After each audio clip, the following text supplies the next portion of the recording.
Well, well, well. Did not expect the season to be started like this exactly, but I can't say that I'm upset about it.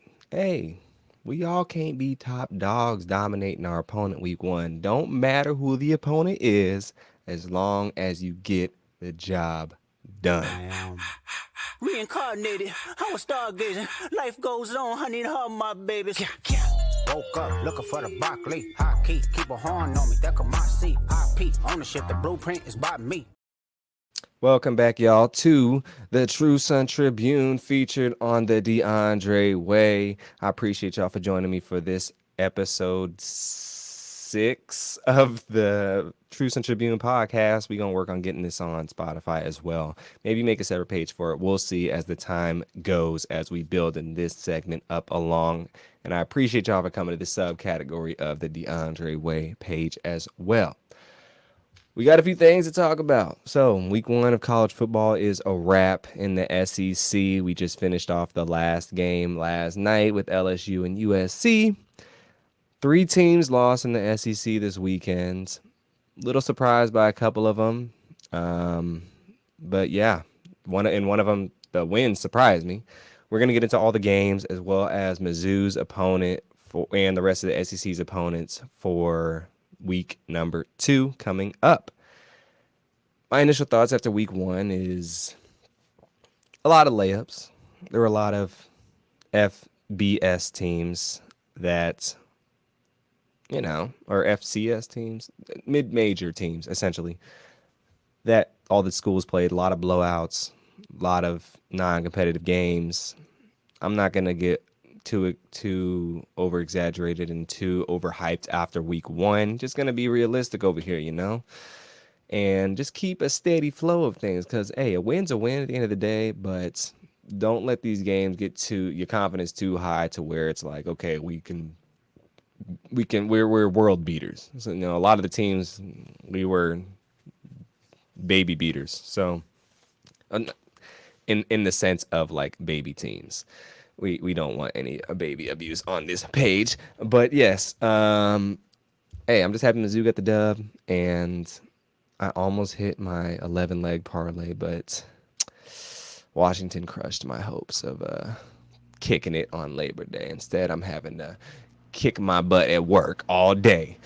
Anywho, we gonna get into it, y'all. We gonna get into the SEC results of week 1.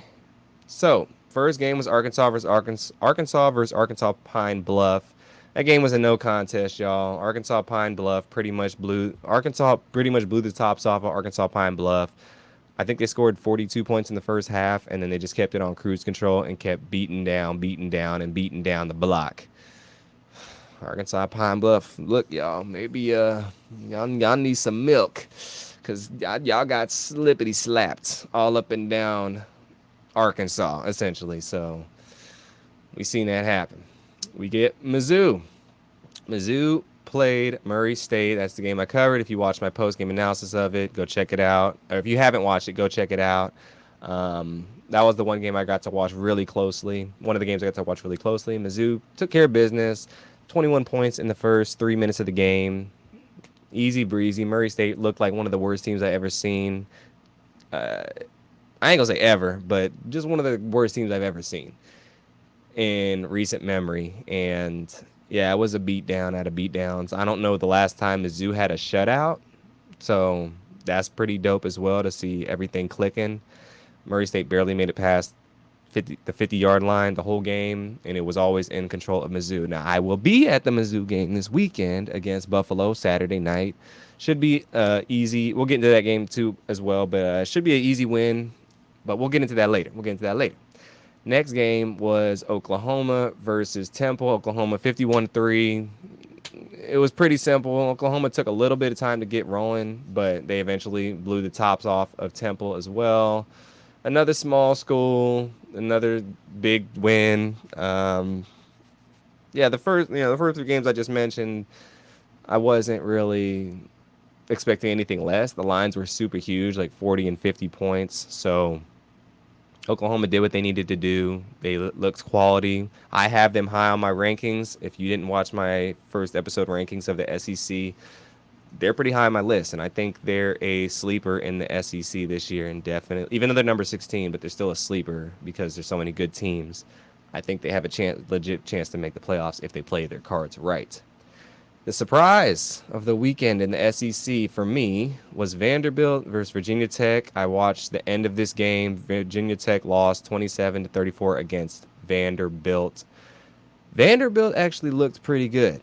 I was shocked because, as we all know, Vanderbilt is the SEC's doormat per se. It's they're a easy win, but they didn't play an SEC school. They played an ACC school, Virginia Tech, who I'm not too familiar with how they are and whatnot. I They were favored. I'm pretty sure in the game, I believe, because it was an upset, and they said it was one of the worst losses of the Clark Leah era. Um, and yeah, it was a pretty bad loss because they had a 17-point lead. Well, the Vanderbilt had a 17-point lead, and then the Hokies came back in the fourth, and they went to OT. And the last play of the game was so terrible because I believe the quarterback could have just ran it into the end zone, but he threw a high pass where it was uncatchable, and his receiver got knocked out, got toe up to the flow up at the end of that too. So it was New Mexico State transfer quarterback Diego Pavia. He looked pretty good. He looked mobile. He looked accurate, and he looked confident. So Vanderbilt might make a little bit of noise. This was a statement win for them, and probably one of their biggest wins of recent memory, I'd say. And they took care of business. They took care of business. So good job, Vanderbilt. Shout out Vanderbilt. Next game was Georgia, number one Georgia versus Clemson. They won 34-3. This was supposed to be a primetime game. Clemson, look, Clemson, you gonna have to pick up some transfers, okay? I know y'all don't like to do that, Dabo Sweeney, but y'all looking rough. Y'all looking rough around the edges. Y'all need a lineup. Y'all need a shape up. Y'all need a fade, something, because it's just y'all hair is just growing out so far, and it just looked nappy. Everything. I mean, y'all were getting bullied. Y'all put up 3 points. Y'all. I don't know what the hell Clemson was doing. They just looked a mess. They looked out of sync. I mean, test to Georgia too. Give Georgia the credit. I think that was a big reason because they were playing Georgia, but at the same time, they haven't been the same since obviously Trevor Lawrence. Our quarterback Klubnik is not that dude. He wasn't that dude last year, and I thought it was going to see a lot of improvement. I did not see that. He seems somewhat poised, but just sporadic at times in the game. And against a team like Georgia, you got to stay in there, and really dial in and not have too many mistakes. But Georgia kind of opened the game up in the fourth more so. It was semi-close throughout, but definitely, it wasn't an easy win per se, I'd say. The scoreboard doesn't represent the actual game because I got to watch a good amount of this one, but Clemson just offense looked atrocious. I mean, just bad turnovers that were the worst times, and they had a chance to put some points on at the end to salvage a little bit, but didn't get that either. So next game is Tennessee versus Chattanooga. Tennessee won 69-3. Not much to be said about this one. Tennessee played Chattanooga down the road. Tennessee blew them off the water. They scored on dang near every drive. They looked legit, but then again, it was Chattanooga at the end of the day. Our first SEC defeat was Florida versus Miami. Woo! Look. Miami beat Florida 41-17. They trounced on them. This one's tough for me because the quarterback for Florida is from Kansas City. He transferred from there from Wisconsin. He was at Florida last year. This is his 6th college football season, so he's like a super senior. He didn't look good. What's his name? What is his name? I'm missing his name. One second. His name. Graham Mertz. Yeah, and he had a concussion. So he got outclassed, outplayed, outdueled by Miami's quarterback. Was not good. I root for the kid, but I think his time might be up soon.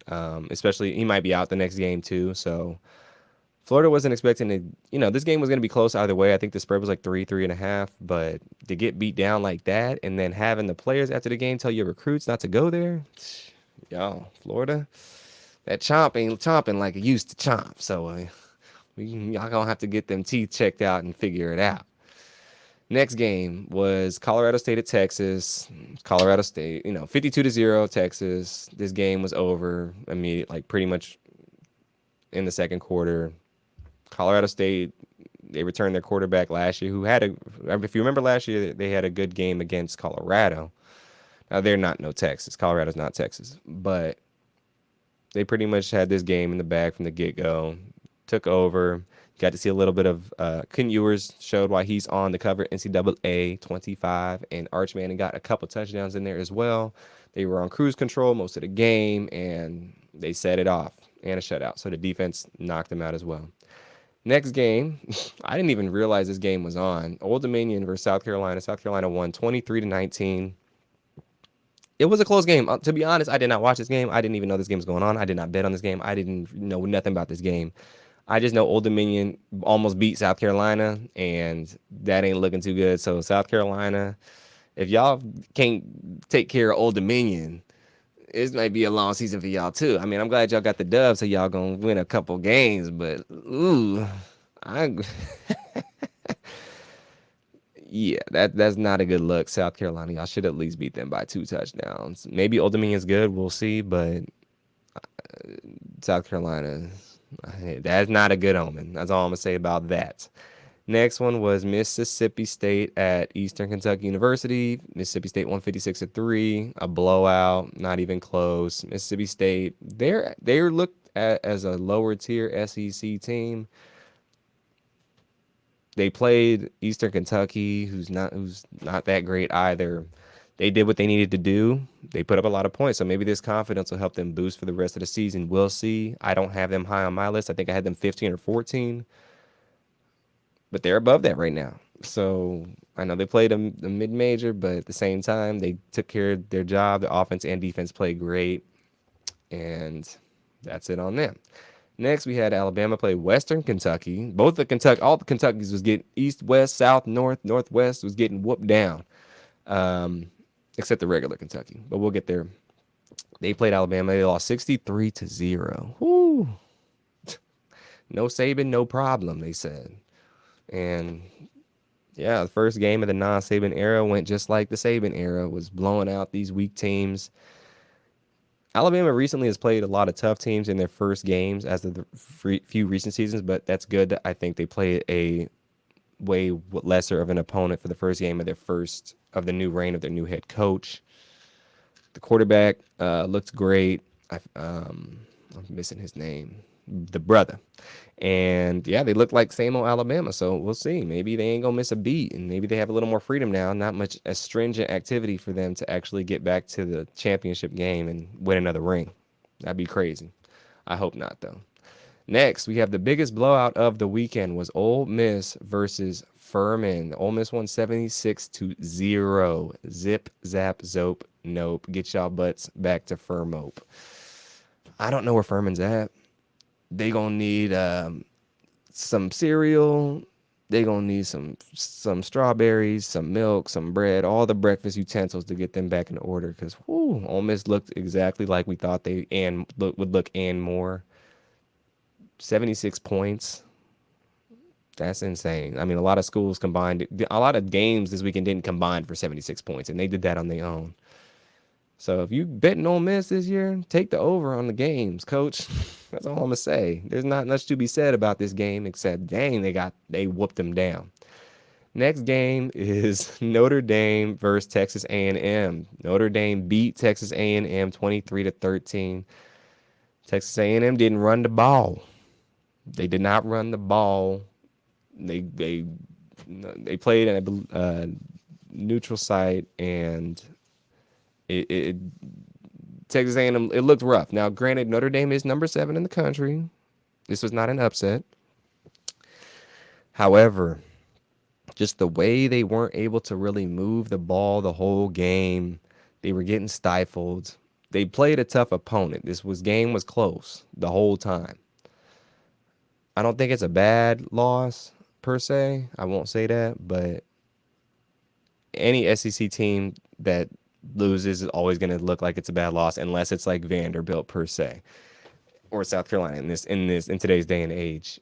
And they're gonna have to hopefully got their lumps out this game. I think Texas A&M is still quality. I think they still have a good squad. This game didn't make me think like, oh, they're not going to be good this year. No, no, no, no, no. I think still really good. They weren't ranked number 20 off the bat for no reason. Notre Dame just came through and just used their luck of the Irish powers. And I don't look. They got their 4 leaf clovers all together. They put them, rubbed them, boom, and then had that extra power to knock Texas A&M out there. Texas A&M does have Riley Leonard, transfer from Duke, who I think is going to be a first round pick this year if he goes into I believe he's a senior going to the draft. So the quarterback is way better, and that's kind of was a big difference maker. And Texas A&M had played Riley Leonard played his old coach at Duke, who was the coach at Texas A&M, and they kind of knew things about each other and whatnot. So maybe Riley Leonard had more cues on what to do against his old coach than the coach had to do against Riley Leonard. Who knows? But I still think Texas A&M will have a quality season, even though this was a tough loss to them against a great Notre Dame team. The next game was Auburn versus Alabama A&M, 73-3. I did not watch this game. I didn't even know this game was going on either. I don't think it was on spreads per se. You could not bet on this game in the most part. Not much to be said. Auburn did what they need to do against a weak opponent. I believe this HBCU, Alabama A&M, took care of business. We'll see. I mean, like I said, Auburn, there's not much to be said about that game just because it's Alabama A&M. Next game was Kentucky. Ooh, there's so many games in the SEC. Jeez. Kentucky versus Southern Miss. Kentucky won 31-0. I did not watch this game either. I did not see any highlights of this game. I just read a little bit about it. I know Kentucky did what they needed to do against Southern Miss. Southern Miss isn't a terrible opponent. I will say they're actually decent. And the way they shut them out is really, really impressive. I mean, they did what Eastern Kentucky and Western Kentucky could not do, and that's score more than 7 points. And we'll see. Kentucky might pop out and do something this year. I'm waiting to see that. Like I said, small opponents, but at the same time, I think out of all the small opponents, they played the most formidable one, and they took care of business. And then the last game was last night, Monday night, Southern California, USC versus LSU at Las Vegas, and USC took the dub 27-20 in the last minutes of the game. That game was crazy. That game could have gone either way. LSU had a chance at the end of the game to take care of business. If the quarterback would have completed the pass on the flats, and he just kind of threw it to the ground, I don't know what happened. That guy would have at least gotten a first down and been on the 5-yard mark or a touchdown. Like I said, this game could have gone either way. Very disappointing loss for LSU, I think, because they seemed like the game was going back and forth, but the whole control felt like it was in LSU's favor, and they let it slip away. This is going to be one they look back on and be like, man, we had that one, and we gave it away, essentially. That's what it seems like. But USC's nice. They receivers look cold. Number 10, he looked like he was about that life. And the quarterback, Moss, I forget his name, Miller. He looked nice too. You know, Caleb Williams 2.0 maybe. We'll see. And they was dogging LSU after the game in the locker room, but LSU, this one hurt. This one hurt for them. So looking for them to bounce back, of course. And yeah, hopefully the coach is an old school coach. He gonna get in there and he gonna set the record straight. So yeah, tough loss for LSU. But with that being said, we get into the week 2 line, Mizzou versus Buffalo. And those all schedules were from the SEC website. This is from the telegraph.com. I'm not familiar with this website. But Mizzou plays the Bulls in week 2, the Buffalo Bulls. Buffalo is in New York. They play in Columbia, Missouri on Saturday, September 7th at 7 p.m. Eastern, 6 p.m. Central Time. And it's going to be on ESPN Plus. Now, Mizzou won against Murray State as we talked recently. Buffalo won their opening season game 30-13 against Lafayette. Quarterback CJ Ogabuna went 14 for 24 with 195 passing yards, 2 passing touchdowns. Jaquez Barksdale ran for 99 yards and 1 touchdown. And that's all we have on that article now. Buffalo, Mizzou, I don't ever remember them playing Buffalo. I don't know if they ever played them. Mizzou is favored minus 34.5. Now, Mizzou was favored minus 50 in the game before they barely covered against Murray State. Now, look, point blank, Mizzou should win this game easily, handily, at least by 3 touchdowns.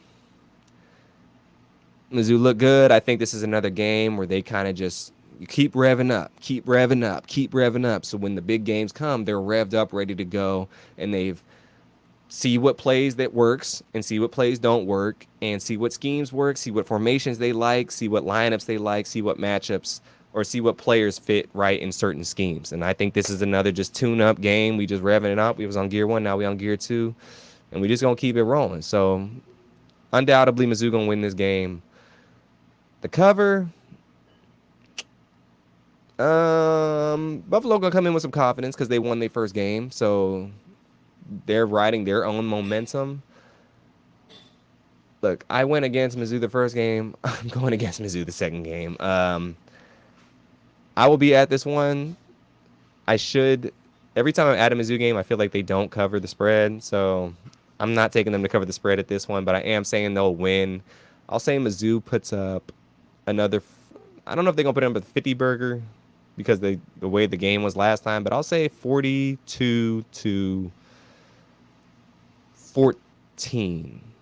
42-14. Is that covering? My math is so bad. 42. Don't judge me, y'all. I haven't been in school in a long time. So 42-14. That's 28 points. They not covering. So yeah, I'll say 42-14. Defense will give up a touchdown maybe at the end of the game. But yeah, I think Buffalo scores an early one as well. But Mizzou should be in control of the whole game. Now, we get into the rest of the SEC schedule for week number 2. And I will get into that for real quick. Let me pull it up. Let me see. Where can I find the schedule? Bear with me, y'all. My computer just turned off my thing. Hold on. There we go. All right, the SEC Week 2 schedule. So, pull it up. We have, here we go. Week 2, Texas at Michigan. Oh my gosh, that game is going to be lit, y'all. It's going to be crazy. Before even looking, I'm not looking at lines right now. I'm just going to pick the games. I'm not going to worry about the spreads for all these teams because that's not what we're doing over here. But that game going to be crazy. Michigan did not look that great. Michigan looked suspect as they looked pretty suspect. I ain't gonna lie. They didn't even cover their spread. I'm gonna take Texas to win this game. They're at Michigan, the big house. Michigan's new QB didn't look that great, and so I'm expecting Texas to just romp them. I think they'll win by like 25 points. Like Texas, I think they're gonna control this game from beginning to end. They should. We get Arkansas at Oklahoma State, another really good game. Oklahoma State, I did not see their first game. They played, let's see, who did they play?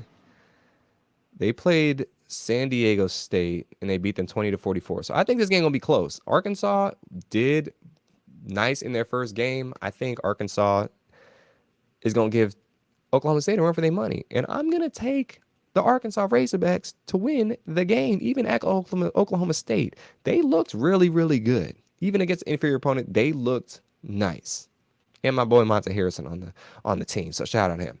Next, we got what the heck? I said SEC schedule, coach.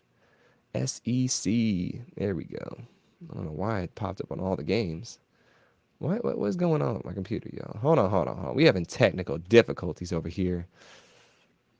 We having technical difficulties. There we go. Here we go. All right. Next game. We got Georgia, number one Georgia at Ball State. No.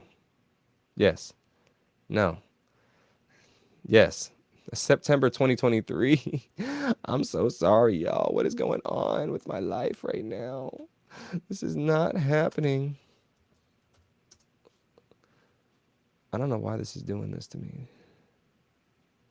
All right. Here we go. We'll go to the SEC website. They're going to tell me what I need to know. There we go. There we go. September 7th weekend. There we go. All right. I'm just going to leave it at this. I won't pull up the format. It's a doc, so I don't want to copyright their things. But we get Alabama at Florida State. Alabama going to win that game. Or Alabama at South Florida. Alabama going to win that game easily. I already went through Arkansas, Oklahoma State. Auburn at California. I don't know how good Cal is this year. But way Auburn, took care of business like they did with the shutout, I believe. They'll take care of business at California. I'm picking Auburn. Samford at Florida. Florida is out for revenge. They going to take it out on Samford, and they're at home again. So best believe Florida going to win that game. Georgia, Tennessee Tech, Georgia. South Carolina at Kentucky, our first SEC matchup. I'm going to take Kentucky. It's at Kentucky. South Carolina did not look good. And Kentucky's a quality mid-tier SEC team. I can see them taking care of business against South Carolina. Nicholls State has LSU. LSU easy. Ole Miss at Middle Tennessee State. Ole Miss. Mississippi State at Arizona State. That one's gonna be good. I'm gonna take Arizona State. I think Mississippi State did quality in their first game, but Arizona State looked decent as well. I believe Arizona State. They played the Wyoming and they took care of business quite handily, but they looked really good in the process. I saw a little bit of that game, so I'm taking Arizona State. Buffalo, Mizzou, of course. Houston at Oklahoma. Now, Houston is in the Big 12 as well, but their football team ain't their basketball team.